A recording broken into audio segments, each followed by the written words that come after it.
시청자 여러분 안녕하십니까? 박용의 뉴스라이브 문을 엽니다. 오늘 한낮 기온 32도까지 오르면서 매우 무덥습니다. 이런 무더위 이번 주말에도 계속되니까요. 주말 자녀들과 나들이 가실 계획이시라면 햇볕 조심하셔야겠습니다. 6월 16일 금요일 박용의 뉴스라이브 지금부터 시작합니다. 오늘의 헤드라인입니다. 경의선 공덕역 인근 시민장터가 폐쇄 위기에 놓인 가운데 최근 마포구가 푸드트럭을 허가하지 않아 또 다른 논란이 되고 있습니다. 연천군이 주상절리로 유명한 한탄강 일대 둘레길 조성 사업을 하고 있는데 환경 파괴 논란이 일고 있습니다. 탄천면 동측도로 지하화 사업이 본격적인 청사진이 제시됐지만 주민들은 전면 지하화를 요구하고 있습니다. 중남미 국가의 문화유산도 살펴보고 한가롭게 산책도 할 수 있는 고양시 중남미 문화원을 소개합니다.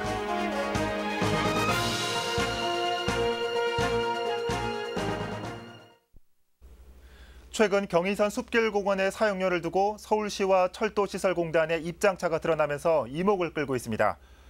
경의선 지상 구간의 또 다른 논란거리인 공덕역 인근 시민장터 늘장도 여전히 폐쇄 위기에서 벗어나지 못한 것으로 나타났습니다. 보도에 신승훈 기자입니다. 경의선 숲길공원 조성이 한창이던 지난 2013년 7월 지하철 5호선 공덕역 인근의 경의선 지상 구간엔 늘장이라는 이름의 프리마켓과 지역 문화공간이 탄생했습니다. 하지만 당초 이것은 철도시설공단이 상업공간으로 개발할 예정이었던 부지. 이랜드그룹이 사용권을 취득했고 이후 매년 늘장은 존폐 위기에 놓여왔습니다. 그 과정에서 지역 소통 공간으로 늘장을 유지해야 한다는 입장과 경의선 지상 구간에 대한 계획의 일부로 상업 개발은 불가피하다는 의견이 대립해왔습니다.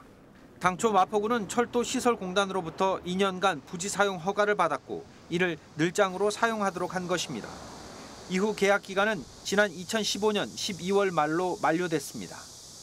이랜드그룹은 늘장 부지를 포함한 주변에 영화관과 업무시설, 근린생활시설이 들어서는 지상 20층 건물과 부속 주차장 등을 지을 계획이었습니다. 하지만 도시계획과 부지의 집안 여건 등으로 사업이 지연되고 있는 것으로 알려진 상태. 이에 따라 늘장은 최근까지도 비정기적인 운영을 이어오고 있습니다. 하지만 늘장 부지 사용과 관련해 직접 당사자인 철도시설공단이나 이랜드그룹은 아직까지 늘장 협동조합 측과 별다른 논의를 시작하지 않은 것으로 확인됐습니다. 한편 지난 13일 경의선 숲길공원 사용료를 둘러싼 서울시와 철도시설공단 실무진 간의 회의가 열렸지만 각자의 입장만 전달한 것으로 확인됐습니다. 딜라이브 서울 경기 케이블 TV 신승훈입니다.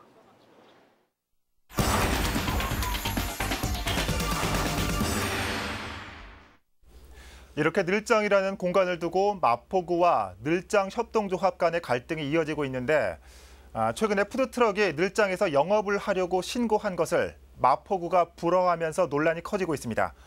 이와 관련한 기자회견이 열리고 있습니다. 현장 연결해 봅니다. 신승훈 기자. 네, 마포구청 앞입니다. 예, 늘장 측은 이 경의선 부지 사용과 관리 권한이 마포구에 있는 게 아니라 철도시설공단에 있다고 주장하는 거죠? 네, 그렇습니다. 늘장협동조합과 경의선 공유지 시민행동 측은 마포구가 철도시설공단과 맺은 계약이 2015년 12월 말로 모두 종료가 됐기 때문에 예. 이후에는 마포구가 어떤 권한이 없다라고 주장을 하고 있습니다. 예. 특히 2016년부터 늘장 운영과 관련해서 마포구가 단속 또는 관리를 하는 것은 권한을 넘어선 월권 행위라는 말까지 하고 있는데요. 이에 따라서 늘장 측은 마포구가 늘장 운영에 관여하지 말 것을 요구하고 있습니다. 예. 자, 늘장 측의 주장은 그렇고 그렇다면 실제로 마포구가 권한이 없는 행위를 하고 있는 겁니까? 그렇다고 보기는 힘들 것 같습니다. 이 예. 마포구가 철도시설공단과 이 부지 사용에 대한 계약을 맺은 것은 지난 2013년 7월부터였습니다. 다만 2015년 1월부터 맺은 계약에 따라서 모두 계약이 종료가 될 경우에는 예. 부지에 대해서 원상복구해서 반환을 하는 조건이 명시가 되어 있는데요. 공단 측에서 주장하는 것은 마포구가 이것을 원상복구하지 않았기 때문에 여전히 계약 이행 조건이 남아있다라고 주장을 하고 있습니다. 예. 그런데 마포구와 늘장 협동조합이 맺은 계약에도 동일한 조건이 명시가 되어 있는 것으로 확인됐습니다. 예. 늘장 측도 마찬가지로 2015년 12월 말 모든 계약이 종료가 될 시점에서 늘장 부지에 대한 원상복구와 반환이 명시가 되어 있었던 것으로 확인이 됐습니다. 따라서 마포구는 늘장 측이 모든 것들을 원상복구할 때까지는 책임이 있다라는 입장입니다. 예. 자, 어쨌든 늘장도 공식적인 계약은 지난 2015년에 끝난 건데 지금까지 운영을 이어온 거죠. 자, 더군다나 지난해 말에는 네. 철거됐었던 아현 포차까지 이곳으로 이전해 왔다고요. 네, 그렇습니다. 마포구가 지난해 행정대집행으로 철거했던 아현 포차가 늘장으로 자리를 이전해서 지금까지 영업을 해오고 있는데요. 그것은 늘장이 이후에는 공유지에 대한 새로운 개념을 접목시키자라는 시민운동에 더해지면서 이 같은 결정이 내려진 것입니다. 예. 아현 포차가 철거된 이후에 이분들이 사실은 생계가 막막해지자 늘장에서 부지를 제공하게 된 것인데요. 예. 이후에 이제 시민단체들은 경의선 공유지 시민행동이라는 단체를 만들어서 이 같은 공유지들이 대기업의 어떤 상업 개발 공간으로 전락해서는 안 된다고 주장을 하고 있습니다. 예. 또 다른 논란은 최근에 이 푸드트럭 일부가 이곳에서 늘장에서 영업을 시작하기 위해서 마포구에 허가를 신청했었는데 마포구가 이 공유지를 반환해야 한다는 입장을 통해서 허가를 불허하자 논란이 네. 증폭되고 있는 것입니다. 예. 자, 이렇게 계속 지금 신 기자 말대로 마포구와 늘장의 갈등을 빚고 있는데 실제 당사자는 이 철도시설공단과 이 개발하려는 사업자 측 이마트 측, 이랜드 측 아닙니까? 네, 그렇습니다. 이 철도시설공단은 해당 부지에 대해서는 이랜드 그룹과 계약을 맺은 상태입니다. 예. 당초 예정대로라면 2019년까지 건물 공사가 마무리되어야 하는데요. 다만 이후에 이 도시계획 변경이라든가 용도 변경 또는 지하 지반 문제 등 여러 가지 상황이 발생하면서 현재로서는 사업 계획이 지연되고 있는 것으로 파악되고 있습니다. 예. 늘장 측은 이런 상황에서 철도시설공단 혹은 이랜드 그룹과 직접적인 협상을 바라고 있지만 공단 측이 앞서 얘기한 것처럼 마포구가 아직 계약 조건을 이행하지 않았기 때문에 그 전까지는 마포구가 모든 책임을 져야 한다라고 주장을 하고 있는 것입니다. 지금 경의선 공유지 시민행동 측과 늘장 협동조합이 이제 막 기자회견을 시작을 하고 있는 상황입니다. 예. 이 기자회견을 통해서 보다 자세한 내용은 기사를 통해서 전해드리도록 하겠습니다. 지금까지 마포구청에서 전해드렸습니다. 예. 자, 마포구청 앞에서 지금 기자회견이 한창 진행 중이라 약간 조금 시끄러운 감이 없잖아 있었습니다. 신승훈 기자였습니다. 자, 이 경의선 철도 부지를 활용한 공간에 잡음이 끊이질 않고 있는데 이 부분 저희가 추가적인 취재를 통해서 계속해서 전해드리도록 하겠습니다. 마포구 연결해봤습니다.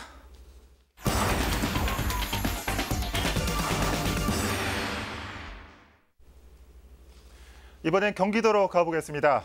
연천군이 주상절리로 유명한 한탄강 일대에 명품 둘레길을 만들겠다며 올 초부터 공사를 시작했습니다. 그런데 일부 주민들 사이에서는 벌써부터 환경 훼손과 졸속 행정에 대한 우려가 제기되고 있습니다. 현장에 나가 있는 취재기자 연결해 자세한 내용 살펴보도록 하겠습니다. 유승환 기자. 네, 저는 지금 연천군 둘레길 주선공사 현장에 나와 있습니다. 네.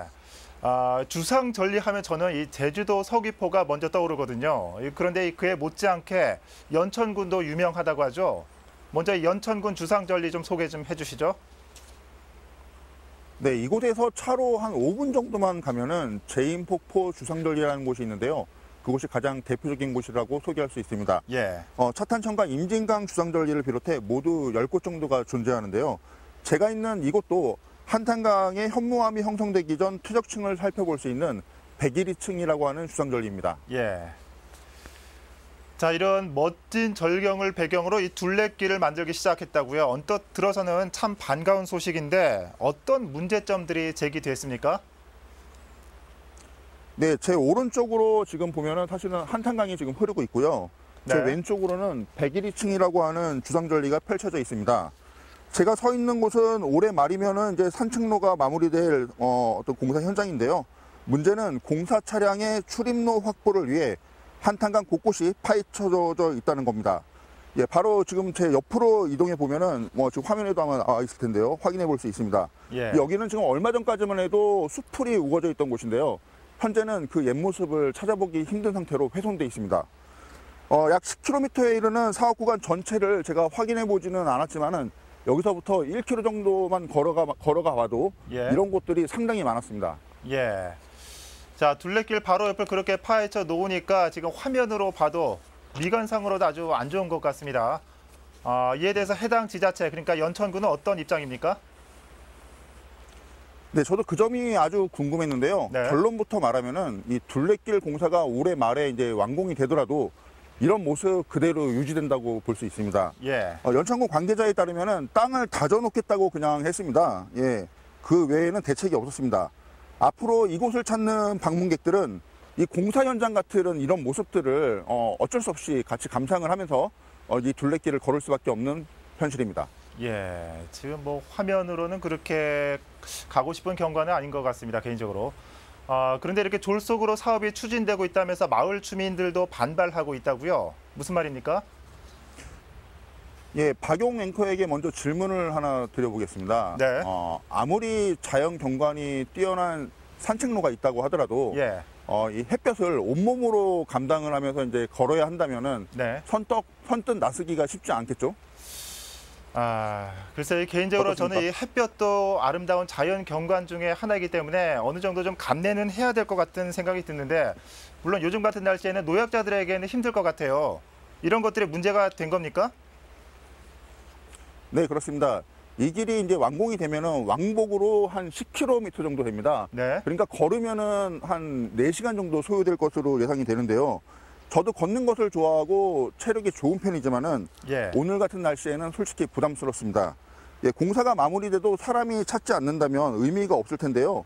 문제는 이곳 전체 10km 구간에 그늘이 없다는 겁니다. 예. 예, 주민들이 불만인 거는 바로 옆으로 이렇게 조금만 가보면은 나무 숲이 이렇게 우거져 있는데 예. 이쪽으로 길을 내면 됐지 왜 굳이 이 떼양볕 앞으로 길을 내서 예. 부담을 주느냐, 이제 이런 것들이 불만입니다. 예. 그러게 나무 그늘로 걸었으면 더 좋았을 법한데, 그런데 이 공사 구간에 이 화강암을 사용한 것도 지적받고 있다고요? 화강암 사용하면 안 되는 겁니까? 화강암 사용하는데 사실은 뭐 문제는 없습니다. 예. 그런데 일부 구간에서 이제 보행로를 높이기 위해서 화강암을 이제 사용하는 건데요. 주담절이라는 게 이제 용암이 식으면서 기둥 모양으로 굳은 현무암의 형태를 말하는 겁니다. 예. 당연히 현무암이 이곳에서는 상징성을 가지고 있는 건데요. 주민들 입장에서는 화강암이 국가지질공원의 상징성을 훼손한다고 주장하는 겁니다. 예. 일부 주민들은 이틀 전 이 문제 때문에 연천 군수를 만나서 항의를 하기도 했는데요. 그 자리에서 연천 군수는 화강암 사용은 수정하겠다고 약속을 했다고 합니다. 하지만은 그게 실제로 이루어질지는 좀 더 지켜봐야 될 것 같습니다. 예. 지금까지 연천군에서 전해드렸습니다. 예. 유승환 기자였습니다. 이 주상절리를 가까이에서 걸으면서 볼 수 있다는 점 참 좋은 것 같은데, 기왕이면 이 주민들의 의견도 많이 반영됐으면 좋겠다는 생각이 듭니다. 자, 연천군 연결해봤습니다.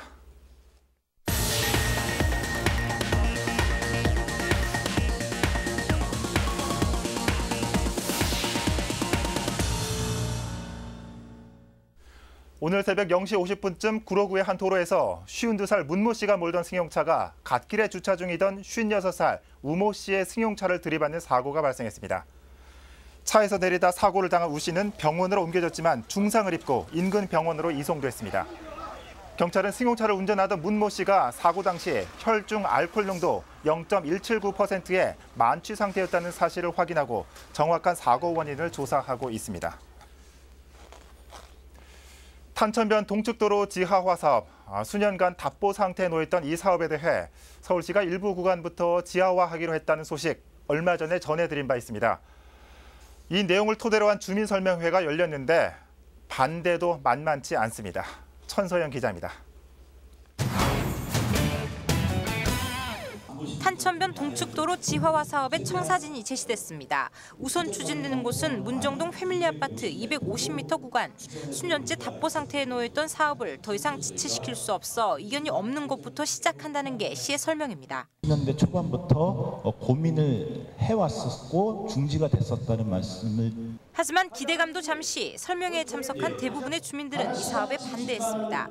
250m 구간만 지화하는 것에 반대하는 겁니다. 우리가 1년 반만 있으면 재건축할 수 있는 연한이 되기 때문에 그때 전체적으로 감안을 해야 되는 문제가 아닌가 생각을 하고요. 주민들은 가락시장 서문부터 동남로까지의 전면 지화화를 요구했습니다. 최소한 광평교에서부터 500여 미터는 지화화돼야 한다는 것입니다. 한전부지 개발과 제2롯데월드 등에서 나온 공공기여금이 있는데 예산 때문에 못한다는 건 말이 안 된다는 입장입니다. 그런데 지금 설명해 주시는 거 보면 결국은 예산 싸움인 것 같은데 안 되는 게 아니라 돈이 많이 들어서 못 해준다는 얘기를 지금 설명을 하시는 것 같거든요. 광평교 교차로에도 우려를 표했습니다. 시의 계획대로라면 광평교 사거리는 평면교차로로 만들어지는데 이 때문에 소음과 분진 등의 피해가 발생할 거란 주장입니다. 광평교 사거리가 지하가 안 된다면 그쪽에 차량이 다 몰려가지고 지금 가뜩이나 수서 쪽으로 나가는 차들이 엄청 막히고 있는데. 한편 서울시는 우선 지화화되는 곳이 250m를 넘어가면 과도한 사업비로 인해 사업성이 떨어진다는 입장, 사업 자체를 할 수 없게 된다고 말했습니다. 투자에 같이 된 부분을 저희가 이제 PC 분석이라고 합니다. PC가 1이 넘어야 되는데 10년 넘게 답보 상태에 놓였던 탄천변 동축도로 지화화 사업. 일부 구간 우선 지화화가 사업에 물꼬를 틀 거란 기대감과 달리 또다시 주민 반대라는 커다란 장벽에 부딪혔습니다. 딜라이브 서울경기 케이블 TV 천서연입니다. 서울시의 재건축 35층 제한 방침을 놓고 논란이 계속되고 있습니다. 서울시회 시정질문에서는 획일적인 고도 제한을 풀고 평균 층수를 도입해야 한다는 대안이 제시됐습니다. 지혁배 기자입니다. 음마아파트는 서울시의 차별화된 설계 제안에 따라 국제 설계 공모를 벌여 지난 3월 최고 49층의 재건축 정비 계획안을 확정했습니다. 서울시의 35층 규제를 정면 돌파한다는 의지를 밝히고 현재 관련 절차를 진행하고 있습니다. 서울시정 방침이라는 그런 지침으로 인해서 이걸 억압하는 것뿐이지, 그래서 저희는 그걸 논리를 떼고 나가고 있고요. 그다음에 우리는 한강 수변 지역이 아닙니다. 서울시의회 이석주 의원은 시정질문에서 서울시의 아파트 재건축 층수 제한 규제에 문제점을 지적하며 음마아파트의 재건축 높이 제한을 완화해 줄 것을 촉구했습니다.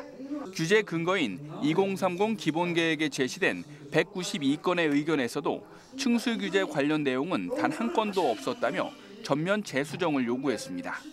최근 전문가 1,100명의 의견 조사에서는 95% 이상이 35층 규제를 반대하는 것으로 나타났다며 대안으로 평균 층수 도입을 제안했습니다. 대다수가 서울시 정책 문제 있다. 해결적인 건 문제 있다. 박원순 서울시장은 35층 고도 제한을 유지한다는 입장입니다. 도시 정체성 확보와 경쟁력 강화를 위해 중장기적인 관점에서 합리적인 경관 관리 원칙을 유지해야 한다는 겁니다. 다른 재건축 단지와의 형평성도 언급했습니다. 실제로 지금 현재 강남의 재건축 단지들이 대부분 이걸 존중하면서 모든 개발에서 높이 개발에 대한 이견이 없이 지금 이를 존중해가지고 사업을 진행하고 있습니다.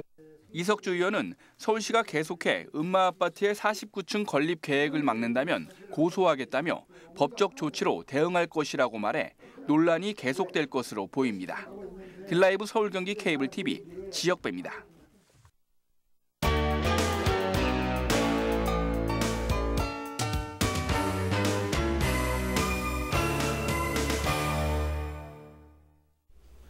다른 나라의 문화를 소개한 우리나라 최초의 박물관, 어딘지 아십니까? 바로 고양시에 소재한 중남미 문화원이라고 하네요. 중남미 각국의 문화유산과 역사, 그리고 생활상을 한자리에서 만나볼 수 있다고 합니다. 이상범 기자가 다녀왔습니다. 중남미 문화원은 고양시 고양동 주택가에 위치해 있습니다. 바로 옆에는 고양 향교도 자리 잡고 있는데요. 중남미 문화원, 과연 어떤 모습을 하고 있을지 함께 들어가 보겠습니다.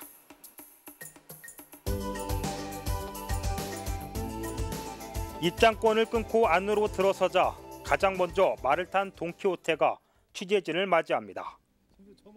여기에 남미의 정치가 물씬 풍기는 벤치. 붉은 벽돌로 지어진 이국적인 건물이 눈길을 사로잡습니다. 문화원은 박물관과 미술관, 종교 전시관, 조각공원 등 4가지 테마로 꾸며져 있습니다. 총 4개의 전시실로 구성된 박물관은 중남미 나라의 유물이 전시되어 있습니다. 가마솥에서 구운 토기부터 각양각색의 가면, 생활용품까지 고대 문명과 역사, 문화를 살펴볼 수 있습니다. 박물관 맞은편에 자리 잡은 미술관. 비록 많은 작품들이 걸려있지는 않지만 화려한 색채가 특징인 중남미 회화가 고스란히 전해집니다.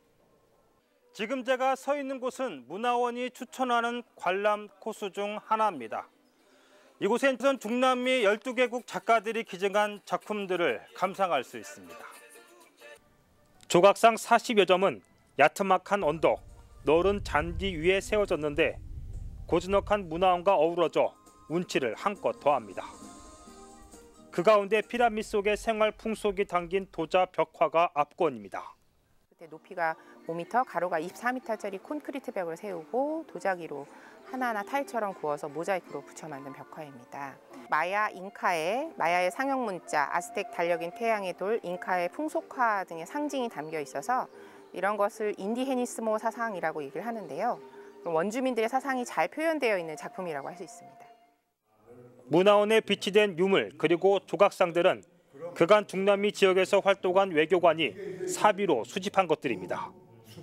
그렇게 30년 넘게 모은 게 3,000여 점이 넘습니다. 종합적인 중남미 문화가 한 군데에 잘 조경된 정원에 자리 잡은 것은 우리나라 아세안이라 세계에서 유일한 곳이에요. 많은 한국 특히 젊은 사람들이 남의 문화를 보고 여기서 눈을 뜨고 더 세계적인 시야를 넓히고 되게. 지구 반대편에 의식주 문화가 압축되어 있는 중남미 문화원. 화려한 중남미 나라의 멋과 예술 그리고 문화의 정치를 느낄 수 있습니다. 딜라이브 서울 경기 케이블 TV 이상보입니다.